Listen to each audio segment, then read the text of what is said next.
Hey guys, welcome to my channel. In this video, I'm gonna show you how you can download your audio on Facebook Messenger. It's super easy and we will make sure you get it right.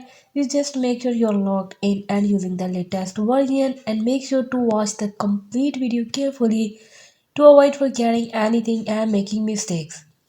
Let's open the Messenger app and here you can see tap on home at one of the chat, and if I tap on my audio I can see those options reply, pin forward, or more. If I tap on more, here is no option to download my audio.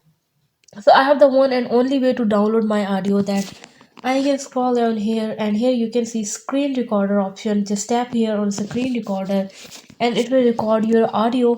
After recording your audio, you can just simply tap on left corner to stop that audio recording, and after that just go to your gallery and there you will find your audio screen recorder.